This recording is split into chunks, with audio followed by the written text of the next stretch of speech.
6 நாட்கள் மட்டுமே நடித்து கொடுக்க இத்தனை கோடி சம்பளமா? அசர வைத்த கமலின் சம்பள விவரம்.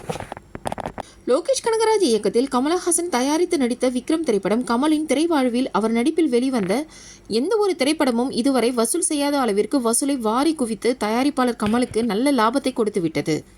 இதனை அடுத்து இந்த ஒரே படத்திலேயே ரஜினி, விஜய், அஜித் ஆகியோரை வாங்கியிருந்த சம்பளத்தை விட அதிக சம்பளத்தை வாங்கும் நடிகராக கமலஹாசன் அவர்கள் மாறிவிட்டார்.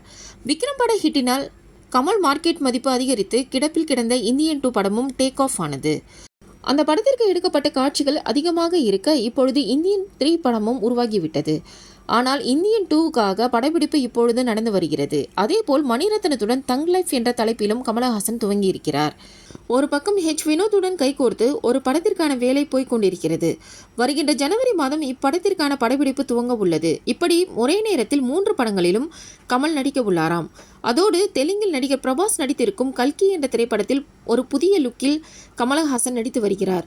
இந்த திரைப்படம் பல மொழிகளிலும் வெளியாகும் பேன் இண்டியா படமாக வெளியாக உள்ளது. கமல் இந்த திரைப்படத்திற்கு கொடுத்த மொத்த கால்ஷீட்டே 20 நாட்கள் மட்டும்தானாம். அதற்கு அவர் பேசிய சம்பளம் மட்டும் ரூபாய் 150 கோடி என்று சொல்லப்படுகிறது. இந்த கல்கி திரைப்படம் 2 பாகங்களாக உருவாக உள்ளது. இந்த 2 பாகத்திற்கும் சேர்த்துதான் கமலஹாசன் 150 கோடி பேசப்பட்டுள்ளது.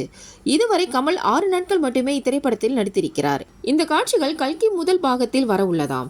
அடுத்த 2வது பாகத்திற்காக 16 நாட்கள் நடிக்க உள்ளாராம். மொத்தத்தில் முதல் பாகத்தில் 6 நாட்கள் மட்டுமே நடித்திருக்கிறார். பேசப்பட்ட 150 கோடியை பிரித்தால் 6 நாட்களுக்கு நடித்து கொடுத்ததற்கு முதல் பாகத்திற்காக 75 கோடியை பெற்றுள்ளார்.